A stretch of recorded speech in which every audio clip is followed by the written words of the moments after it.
بسم اللہ الرحمن الرحیم۔ آج ہم انشاءاللہ غسل سے متعلق کچھ احکام پڑھیں گے، چونکہ ہمارے ابھی طہارت کا ہی باب چل رہا ہے۔ غسل کب فرض ہوتا ہے اور غسل کا طریقہ کیا ہے؟ رسول اللہ صلی اللہ علیہ وسلم نے فرمایا ان اللہ لا یستحی من الحق، اللہ تعالی حق بات کو بیان کرنے سے حیا نہیں کرتے۔ تو غسل کے جو مسائل ہیں ان میں بھی بعض دفعہ کچھ ایسی باتیں آتی ہیں جو بظاہر حیا کے خلاف ہیں، لیکن علم کی ایک بات ہے، سیکھنے اور سکھانے میں حیا اگر کریں گے تو پھر ظاہر ہے ساری زندگی جاہل ہی رہے گا انسان۔ اور غسل کے مسائل سیکھنا اس لیے ضروری ہے کہ غسل جب فرض ہوتا ہے تو جب تک مکمل غسل نہ ہو آپ کی نماز ادا نہیں ہوتی۔ رسول اللہ صلی اللہ علیہ وسلم نے فرمایا الماء من الماء، حدیث ہے کہ غسل فرض ہوتا ہے خواہش نفس کے ساتھ جسم سے منی خارج ہونے سے۔ مرد پہ غسل کب فرض ہوگا؟ جب اس کے جسم سے شہوت کے ساتھ منی خارج ہو۔ منی بالکل سفید رنگ کی چیز ہے، ایک ہوتی ہے مزی۔ شہوت پیدا ہونے سے اگر کسی کے مرد یا عورت کے صرف رطوبت خارج ہونا شروع ہو گئی اس سے غسل فرض نہیں ہوتا۔ جب تک مکمل شہوت پوری نہیں ہو جاتی اور مادہ منویہ خارج نہیں ہو جاتا، چاہے احتلام کی صورت میں ہو یا کسی بھی طرح سے ہو۔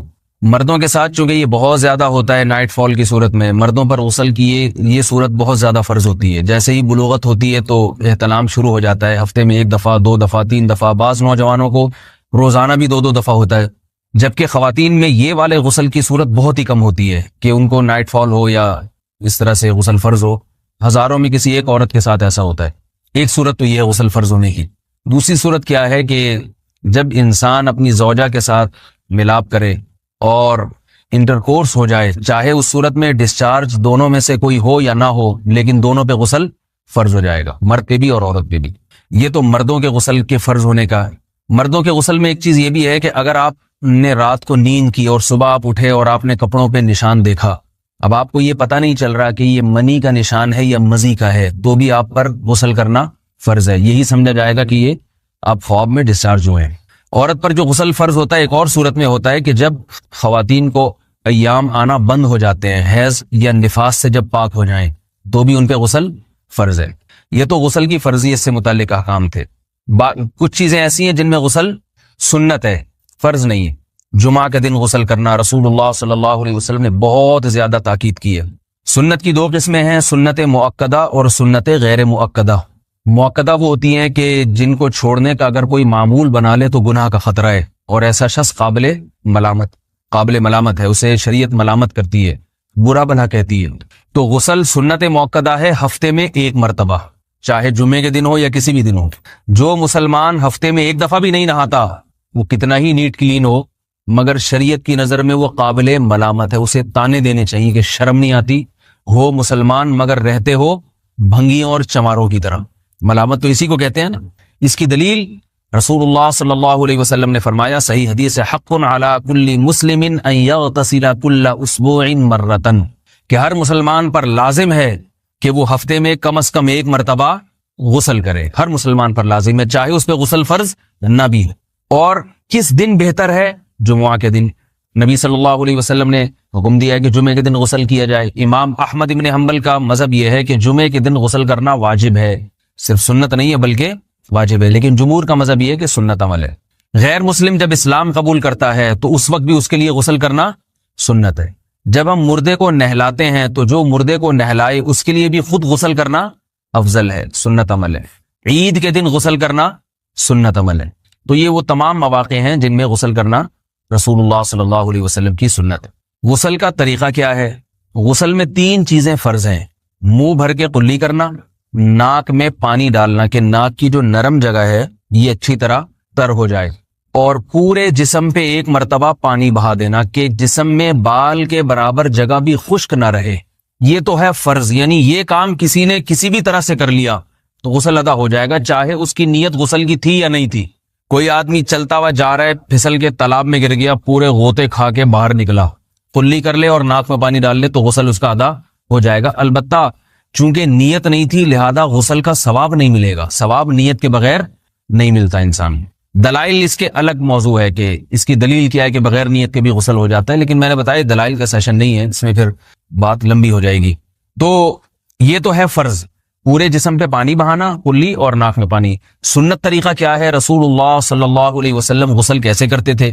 سنت طریقہ جس پہ جو اختیار کرنا چاہیے وہ طریقہ یہ ہے کہ جب آپ غسل کے لیے بیٹھیں تو سب سے پہلے وہ جگہ دھوئیں جہاں نجاست اور ناپاکی لگی ہوئی ہے. نائٹ فال ہوا, کسی کو احتلام ہوا, تو جہاں جہاں گندگی لگی ہے پہلے اس جگہ کو دھوئیں. استنجا کریں, شرمگاہ کو دھوئیں اچھی طرح. سمجھ رہے ہیں بات کو؟ اس کے بعد ہاتھ دھوئیں اور مکمل وضو کریں جیسے ہم عام حالات میں وضو کرتے ہیں. مکمل وضو کرنے کے بعد دائیں کندھے پہ پانی ڈالا, لیفٹ سائڈ پہ پانی ڈالا. پہلے زمانے میں تو چلو سے غسل ہوتا تھا, ہاتھ دھو لیے تو اب چلو سے پانی لے کے یہاں ڈالا جا رہا ہے, چلو سے پانی لے کے یہاں ڈالا جا رہا ہے, پورے جسم پہ ملا جا رہا ہے, اور چلو سے پانی لے کے 3 دفعہ سر پہ ڈالا جا رہا ہے. تو آج کل چلو الو تو ہے نہیں, شاور کے نیچے جا کے کھڑے ہو جاتے ہیں. تو اس میں یہ کہ شاور کھولے اس میں کھڑے ہو جائیں, سارے چلو اس میں خود بخود ہی ہو جائیں گے, پورے جسم پہ پانی بہہ جائے گا. نبی صلی اللہ علیہ وسلم کے دور میں یہ جدید چیزیں نہیں تھیں, شیمپو اور صابن. تو آپ صلی اللہ علیہ وسلم بیری کے پتوں سے غسل کی ترغیب دیا کرتے تھے. بیری کے پتوں کو اگر پانی میں پکایا جائے تو پانی میں میل کچیل صاف کرنے کی صلاحیت بہت بڑھ جاتی ہے. ہمارے زمانے میں اس تکلف کی ضرورت نہیں ہے, صابن ملتے ہیں اس سے نہایا کریں. بہرحال کہنے کا مقصد یہ آپ لوگوں سے, تو یہ سنت طریقے سے غسل ہو جائے گا آپ کا. سمجھ رہے ہیں بات کو؟ سب سے پہلے استنجا کیا, اس کے بعد وضو کر لیا, اس کے بعد غسل کر لیا. اگر کسی نے غسل میں وضو نہیں کیا اور ویسے ہی پورے جسم پہ پانی بہا دیا تو بھی اس کا وضو خود بخود ہو جائے گا. اس غسل سے وہ نماز پڑھ سکتا ہے, کیونکہ بعض لوگ غسل کرنے کے بعد دوبارہ وضو کر رہے ہوتے ہیں. اس کی ضرورت نہیں ہے, کیونکہ جب غسل کرتے ہیں تو وضو والے اعضاء تو خود بخود اس میں دھل جاتے ہیں. یہ ہے غسل کا طریقہ. وضو کیسے ٹوٹتا ہے؟ جن چیزوں سے غسل فرض ہوتا ہے ان چیزوں سے وضو تو بہرحال ٹوٹتا ہی ہے. اس کے علاوہ بھی وضو ٹوٹتا ہے. اس سے پچھلے لیکچر میں نے کچھ تفصیل بتائی تھی کہ نجاست جسم سے کہیں سے بھی خارج ہو جائے یا نجاست نکل کے بہہ پڑے. اگر قضاء حاجت کی جگہوں سے نجاست خارج ہوئی ہے تو نظر بھی آ جائے وضو ٹوٹ جائے گا, اور قضاء حاجت کے علاوہ جگہوں سے اگر نجاست خارج ہوئی ہے, خون وغیرہ ہے جیسے, تو جب تک نکل کے بہے گا نہیں تو اس وقت تک وضو نہیں ٹوٹے گا. سمجھ رہے ہیں بات کو؟ وضو کا طریقہ کیا ہے؟ سب سے پہلے دونوں ہاتھوں کو دھویا جائے, 3 دفعہ کلی کی جائے, مسواک کی جائے, 3 دفعہ ناک میں پانی ڈالا جائے, پھر پورے چہرے کو پیشانی, یہ جو ہے جہاں سے پیشانی ہماری شروع ہو رہی ہے اور تھوڑی کے نیچے تھوڑی جہاں ختم ہو رہی ہے, اور ایک کان کی لو سے دوسرے کان کی لو تک 4 اعضاء ہیں وضو میں دھونا فرض ہیں. 1 چہرہ, نمبر 2 بازو, نمبر 3 سر کا مسا, چوتھا ہی سر, اور نمبر 4 پاؤں کو دھونا. اس کی دلیل قرآن مجید کی مشہور آیت ہے فَاغْسِلُوا وُجُوهَكُمْ وَأَيْدِيَكُمْ إِلَى الْمَرَافِقِ. اللہ فرماتے ہیں ایمان والو, جب نماز کا ارادہ ہو تو اپنے چہروں کو اور اپنے ہاتھوں کو دھو, سر کا مسا کرو اور پاؤں کو ٹخنوں سمیت دھو. دھونے کا حکم ہے قرآن مجید میں. البتہ سر کے بارے میں یہ نہیں آئے پورے سر کا مسا کرو, بلکہ آ رہا ہے وَامْسَحُوا بِرُؤُوسِكُمْ. با کا لفظ ہے, با آتی ہے تبعیض کے لیے کہ سر کے بعض حصے کا مسا. اب بعض حصے کا قرآن حدیث میں کہیں تذکرہ نہیں ہے, تو اس میں فقہاء کرام کے اجتہادات ہیں. امام شافعی فرماتے ہیں تھوڑا سا بھی ٹچ کر لیا سر کو ہو جائے گا. امام ابو حنیفہ فرماتے ہیں نہیں, کم از کم 1/4 کا ہونا ضروری ہے. سب کے اپنے اپنے دلائل ہیں, ان دلائل میں نہیں جاتا. فقہ حنفی کو جو فالو کرنے والے ہیں تو ان کو چاہیے کم از کم 1/4 سر کا مسا, یہ فرض ہونے کے لیے ضروری. مگر سنت کیا ہے؟ پورے سر کا مسا. نبی صلی اللہ علیہ وسلم دونوں ہاتھوں کو بھگو کے پورے سر کا مسا کرتے تھے ایسے. سمجھ رہے بات کو؟ اور مسا کے جو یہ ٹیکنیکل طریقے ہیں کہ آپ یوں پہلے انگلی بنائیں, پھر یوں لے کر جائیں, پھر یوں گھما کے لائیں, پھر یوں, یہ ٹیکنیکل طریقے حدیث سے ثابت نہیں. مسا کا طریقہ کیا ہے؟ بھیگا ہوا ہاتھ لے کے ایسے پورے سر کو ہو گیا. پھر حدیث میں یہ بھی ہے کہ یوں لے جاؤ اور یہ بھی ہے کہ 2 واپس بھی لے کر آؤ, دونوں طرح سے ثابت. تو ایسے بھی کر سکتے ہیں کہ یوں لے جائیں, اور ایسے بھی کر سکتے ہیں لے کے جائیں اور پھر واپس بھی لے آئیں, دونوں طریقے جائز ہیں. لیکن کم از کم سنت اتنی ہے کہ پورے سر کا مسا ہونا چاہیے. بعض لوگوں کو شو مارنے کا شوق ہوتا ہے, اگر وہ واپس لائیں تو بال ان کے خراب ہو جاتے ہیں, کہتے ہیں یار یہ پھر مسئلہ خراب ہو جائے گا, تو پھر ایسے لوگ صرف یوں ہی لے جائیں کافی ہے. افضل تو یہ کہ یوں بھی لے جائیں یوں بھی لے جائیں, دونوں طرح سے صحیح ہے. بہرحال دونوں حدیث سے ثابت ہیں. سمجھ رہے ہیں بات کو؟ اور یہاں ایک اہم مسئلہ بتا دوں, قرآن مجید نے پاؤں کو دھونے کا حکم دیا ہے, پاؤں پہ مسا کرنے کا حکم نہیں دیا. اور حدیث میں خفین پر مسا کرنے کا حکم ہے. تو قرآن اور حدیث کو فقہا نے جمع کیا ہے, لہذا وہ موزے جن میں آسانی سے پاؤں دھوئے جا سکتے ہیں ان میں چاروں ائمہ کے نزدیک پاؤں پہ مسا کرنا جائز نہیں. سعودی عرب میں جو بعض سلفی حضرات اور یہاں ہمارے ہاں بھی اہل حدیث حضرات نے عام موضوع پر بھی جو مسا کی ایک روایت ڈال دی ہے, اسلاف میں, تابعین, تبع تابعین میں اور چاروں ائمہ کے مذاہب میں اس کا ثبوت نہیں ملتا. اگر اسلاف میں کوئی قائل بھی ہے تو ایک شاذ قول, اکا دکا قول ملتا ہے, ورنہ یہ ائمہ اربعہ کے مذہب کے خلاف ہے. اور جو احادیث جو نقل ہوتی ہیں صحیح سند کے ساتھ ان کے بھی خلاف اور قرآن کی آیت کے بھی خلاف ہے. اس لیے کسی نے عام ساکس پہ اگر مسا کر لیا، جو عام طور پہ آفس پہن کے جاتے ہیں لوگ، اس میں تو پاؤں، آپ اگر ساکس کو پانی کے نیچے رکھیں پورا پاؤں دھل جائے گا آرام سے. تو وہاں کیا ہو رہا ہے کہ قرآن مجید کے حکم کی مخالفت لازم آ رہی ہے، آپ پاؤں دھو نہیں رہے.